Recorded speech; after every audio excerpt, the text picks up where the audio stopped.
Hello, friends. This is just a quick message because I wanted to address some of the concerns that have been shared with me over the past little while about our future as churches. Um, because I know there's a lot of uncertainty, both with just being a church right now, because, in some ways, churches are changing very much in their demographics and power and all of that, right? But I also know that my desire to accept a new call in Ontario has also caused a lot of grief and concern and uncertainty. So I really wanted to address that. And I'm quite happy to speak with any of you individually. If you want to come visit me during office hours or if you want to chat on the phone, I'm always available. But I wanted to create a video that could speak to all of us about these concerns because I'm guessing that many of you share them. So, what I heard when people were chatting with me was concerns not just about my departure, but also about, the future and this collaboration thing that's sort of happening with some churches between us and some other churches in Regina. And what does that all mean? And what's it going to look like? And all of that. So, I wanted to share with you some of my perspective on some of the hope and the potential that I see. And the first thing I want to say is, did you know that in the Bible it says, fear not 365 times? So that means there is a fear not for every single day of the year. The message from the Bible is to not be afraid, right? And so we are not the first people to need that kind of encouragement and advice and support. That Christians and people who have been followers of the way for a long time have needed to hear those words of fear not, don't be afraid, God is with you.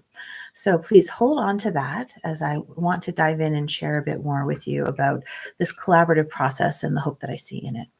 So in your AGM reports, there is a summary from the people who have been representing the collaborative discussions. So it gives you some background on what's been happening over the past few months. But the basic gist is that there are several churches, both in Regina and mostly the north and the east side, and also in Lumsden and Regina Beach, who are potentially open to working together. Heritage and St. Andrews already have a collaboration going, and it doesn't mean that we have to let that go. It just means maybe there's even more collaborating that we could be doing. Maybe there are even more resources and supports that we can access when we decide to share with one another. So we've entered into these discussions just to sort of see where they could go. And now we're at a point where we're wanting to check in with all our congregations involved just to ask and make sure that everyone is comfortable and on board with this process.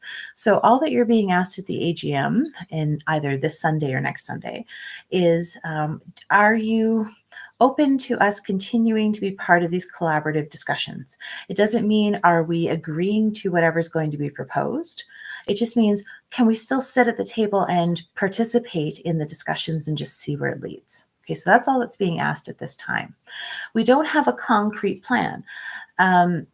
But there are some models and some ideas that have been thrown around, about how we can share things, whether it's sharing programming or ministry or even buildings or staff or whatever. There's so many things that we could do and collaborate on.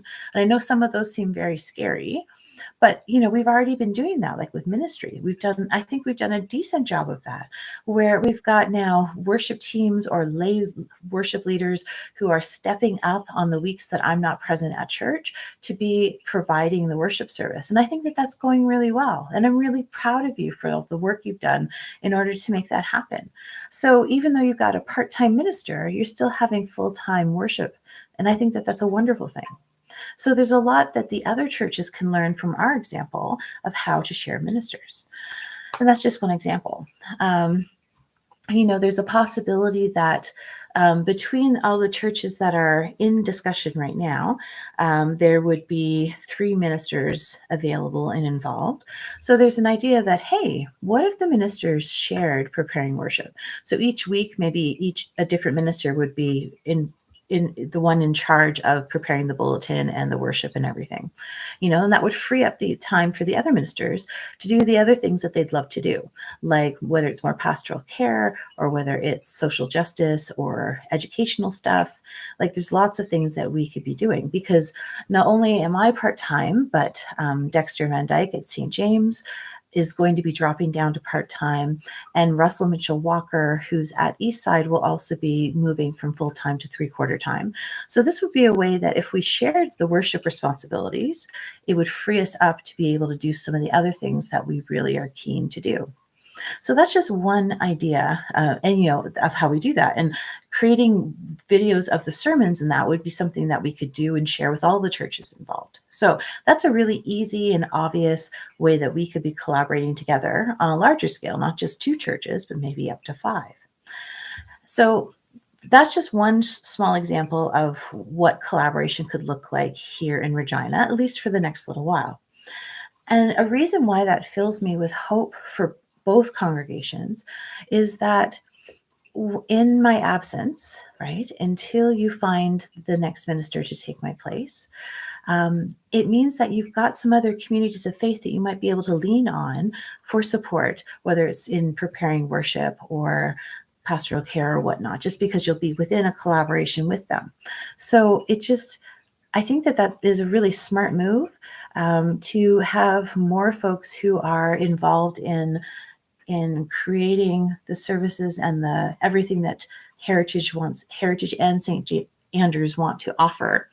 It's just to have more people involved in preparing those things.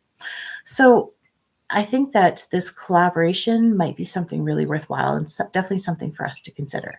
So I see lots of hope and possibility and opportunity there.